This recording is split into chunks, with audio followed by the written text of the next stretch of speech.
All right, what's up, everybody? My name is Ben Sisarsky. I ran a 3-hour and 9-minute marathon in Chicago back in October of 2023, and I'm shooting for the ambitious goal of running a 2-hour and 53-minute marathon in Toledo, Ohio in April. And I know that's a super lofty goal, so I'm super excited to walk you through the training plan that I built for my 2024 marathon goal to hopefully qualify for Boston. And I'm hoping that as you see how I built my marathon program, you then can understand how to build out your marathon program for 2024, whether it's your first marathon or you're shooting for a big PR, trying to qualify for Boston. So in just a minute, we will jump into like a screen share where I show you the Google Sheet of how exactly I built out my marathon program. I'll also share that Google Sheet link in the description so you can click that completely for free, so then you can adapt it and build your own marathon training program from it and from the tips that you learned from this video. Before I do that, I just wanted to talk about the importance, why I think marathon training programs are so essential to outline your training in advance. And what that's all about for me is accountability to yourself. So at the time you're feeling inspired to set a PR for a marathon, perhaps it's after watching this video and you say, man, I really want to shoot for a big goal.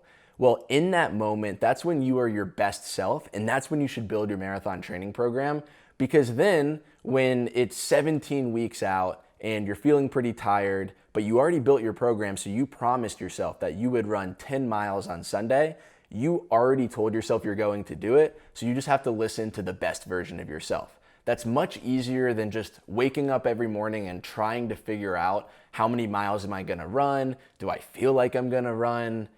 Do I feel good enough to do it? That takes a lot of brain power, and frankly, it makes it very hard to be consistent. That's why I think that having a laid out marathon plan is super important. A couple of other benefits of it too is that you train smarter. So because you put a lot of thought into your marathon plan, you're not wasting as much time. You're also building a plan that'll help you prevent injuries and really be optimized to help you achieve the marathon goal that you're trying to get. And last part of the preamble is that I'm a huge fan of Google Sheets because 1, it's completely free, 2, you can share it with friends, and 3, it's super easy, accessible, so you can access it from other computers. And importantly, you can access it from your phone, so you always have your plan ready and on you, so you always know what you're gonna be running the very next day. All right, so let's jump into the plan. All right, so I kind of lied. I want to talk about my Chicago marathon training plan here first before I talk about Toledo. And the reason why is that this Chicago marathon training plan is the most simple of plans. The Toledo one goes into a little bit more detail, which we'll get into in a minute. But for Chicago marathon training, which you see here, this is what I recommend if it's your first marathon or if you're coming off of injury, because this plan doesn't focus on speed work and different types of workouts. It just assumes that you're gonna be running some easy zone 2 base miles and be focusing on just getting in total mileage for the week. So looking at the plan, you can see that it has all of the weeks laid out and shows all of the weeks until your marathon date comes up. And what's important is understanding what are the total miles in your plan and then also the actual miles that you ended up running. So you can see with Chicago, I was pretty inconsistent in the beginning at the off season, but then as we got more into the meat and potatoes, all you simply do is put in a number of how many miles you want to run.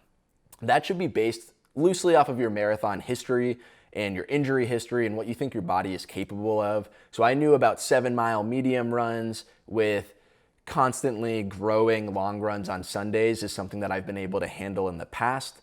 And I wanted to get up to like maybe the 45 to 50 mile range per week fairly consistently and even push myself and eventually get to a 62 and a 65 mile week, which I was able to achieve. So that's all this plan is. You can see that there's often off days. I was running maybe 3, 4, 5 days a week, and toward the end, 6 days a week as the mileage increased. But it's a very easy plan to follow. I checked off each week in green as I ended up doing it. Nice and simple. All right, and now onto my new Bible. This is the Toledo Marathon training program that I built. It is very much based on the advanced marathoning training program with some tweaks that I made for myself based on my own needs. And also this Google Sheet is something that a friend sent me that I've adapted a little bit. And again, it'll be completely free down in the description. All right, so looking at this, I talked about it in my last video, but what's important to understand is when does your training block start? So if you want to train for a marathon that's about 18 weeks out, then you want to plan that. I talked about that in my last video of selecting which race you want to do. So I knew that the last week of 2023 would correlate with about 18 weeks out from my Toledo marathon at the end of April. So when we look at this, you still have your total miles here, but then you also have your planned miles and your actual miles for each and every single day. And then you'll also see here a line for the different type of workout that you're doing each day. I'll explain that on the next tab. But what's important is, again, your overall total miles. And every couple weeks, if you see light orange, that's gonna represent a recovery week. And then you'll also see that down at the bottom with the taper.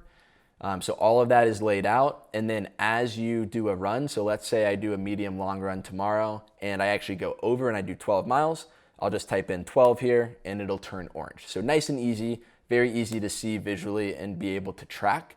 And then I also have a note section here where I like to comment on what worked, what didn't work so well, or important notes for myself like, am I gonna run a half marathon on this certain weekend or record a video for YouTube with vlog content that week? Now, one thing you'll notice across the top is that there's different types of workouts on each day. So Mondays are always rest days for me because they're after the long runs that happen on Sundays. And then you'll see Saturday and Thursdays are typically easy recovery days for me.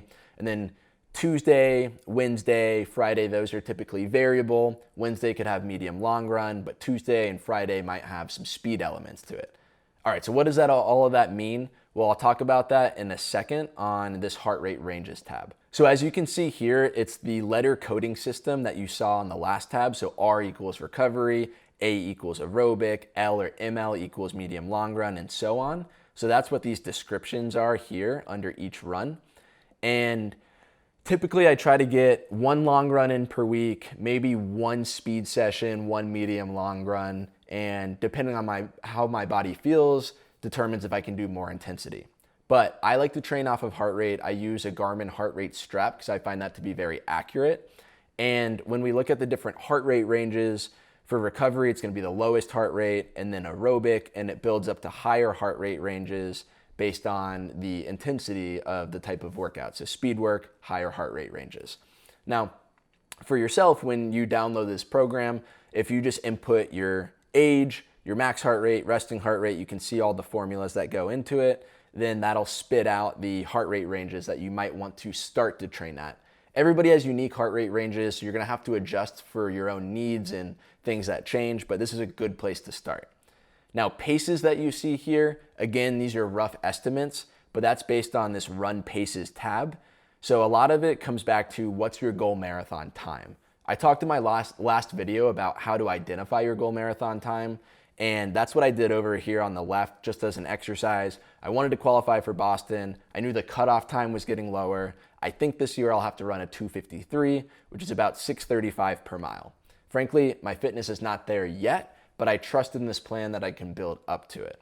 So again, you can see a lot of formulas here for the different speeds you might want to run on long runs. For example, 20% slower than goal marathon pace, down to 10% slower than goal marathon pace.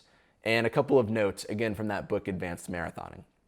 So that's what you'll see here in this section is how you can get to certain pace ranges that you might want to try on each run, but feel free to input this with any of your own learnings that you've learned from yourself, your experience, and as you gain fitness and do time trial races, then you can update this for more accurate times for your speed sessions. All right, and then finally, I just want to walk through a couple of tabs quickly. So this base building one, this looks very similar to what you're seeing for the overall training plan. What this was between finishing Chicago in October and then starting my 18-week training block, I had a period of time that was just off. So I wanted to keep my base miles up. So I was trying to make sure that I could ease into my training program and try to be running 40 to 50 miles per week. This is just a pace chart. It's always nice and handy to have a pace chart to know which pace corresponds to which finishing times at certain race distances. And then nutrition, I'm gonna breeze over this because I plan to make a full video on nutrition. This is the guidance that was outlined in Advanced Marathoning with some tweaks that I made for myself. Like I like to have 1 gram of protein per pound of body weight, just because I come from a lifting background, that's what I prefer. So if you input your body weight and how much you're running, then some of these factors will spit out low and high ranges. I know that I typically require more calories than most people. So overall, I'm gonna be wanting about 3,500 calories per day during this prep. I think I'll maintain my weight there, and I wanna do a 60-20-20 split of carbs, fats, and proteins. That helps me get in about my body weight of protein, and that's the kind of quick overview on nutrition. All right, so again, going back to this main tab, you can kind of see how it all comes together, is that you have your different types of workouts, your total mileage, and it's all building up to helping you build that fitness you need to achieve your goal pace at the end of this. And at the end, you can see all of the stats, how many total miles you ran versus the plan. Again, if you're about 80% compliant, I think you should be in a really good spot. And this will be completely free in the description, so feel free to click on it. All right, so that wraps it up. I think it's super helpful to have a marathon training plan like I mentioned. Again, I've based my current one on a framework that I read from a book, and I plan to adapt it as I learn more about myself. That's what I recommend for everybody too. And if you have any thoughts, comments, questions, please leave them down in the comment section. That's my favorite part of YouTube, is engaging with you all and just learning about your goals and just engaging and talking to people. So leave a comment, it's my favorite, and look forward to seeing you in the next video where I'll be vlogging an entire week of training. So excited to share that with you all too. All right, have a good one.